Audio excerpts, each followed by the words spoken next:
Let's see. A lot of people talking about the basketball roster. It is set, man. It doesn't matter. I don't care that the transfer. I mean, could somebody leave? I guess they could. There's nothing to say they couldn't, but who?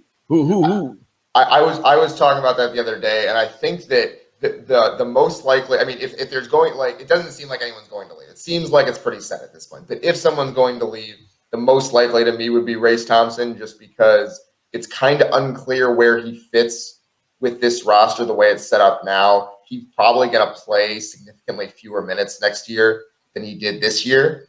I don't know if that's going to bother him at all, if he's going to care about that. But that if someone was going to leave, I could see a rationale for him leaving, just because if he's a very good player, bulldog on both ends, he could find somewhere where he would be a starter and play 25, 30 minutes a game. That's probably not going to happen at IU next year. So I could see that. Still seems unlikely to me. But is he looking for more minutes, or is he looking to develop his game for the future? Yeah. A lot of questions will go into that to his decision making. But actually, they kind of need him because they didn't have the depth at the big man position before they got Durr. Now you have depth.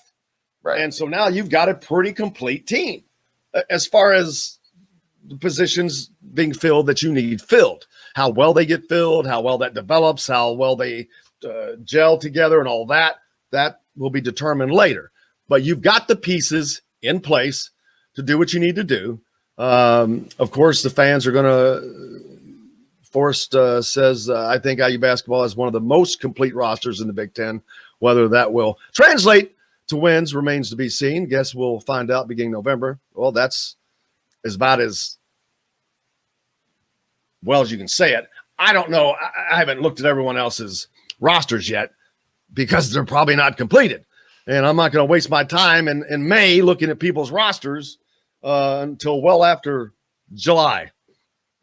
But they're in good position. They have the pieces they need.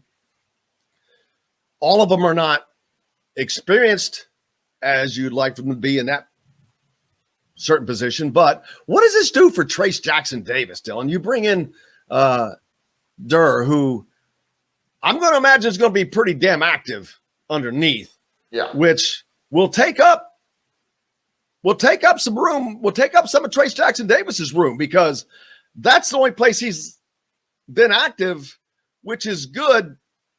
But his lack of development outside is going to really show now when you have someone like Durr. I mean, you could theoretically play Durr and Thompson at the same time if you had to, with the other pieces you have out there. I'm not saying Trayce Jackson-Davis is expendable. It's not what I'm saying. But he's going to have to bring something more to the game than putting in some layups. Yeah. He's going to have to develop the rest of that game.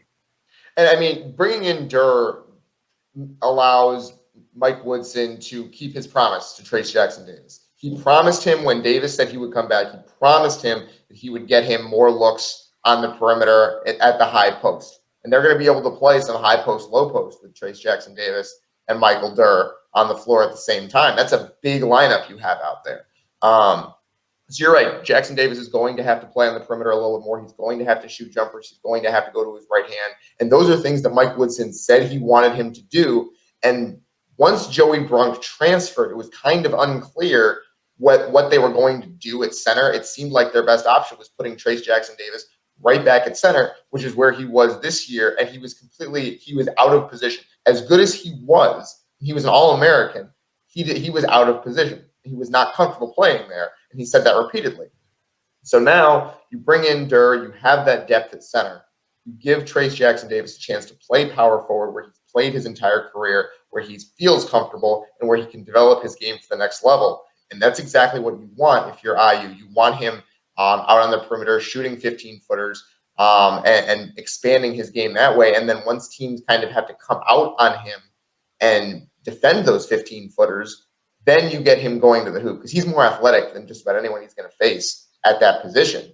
So you're going to see him driving by people and getting to the rim. And that's really going to open things up for him, I feel like. And having Durr there is extremely important. As you said, it was, to me, Durr that is kind of the missing piece. They were short a big man. They went out and got one. And I think that's really important for this team right now. Think about Thomas Bryant, what he did when this team had a Thomas Bryant.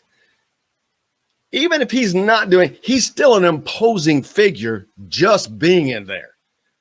Defensively, think about a lot of times when you play teams like Purdue, a lot of times those guys aren't doing a lot, but they just, Harms comes to mind.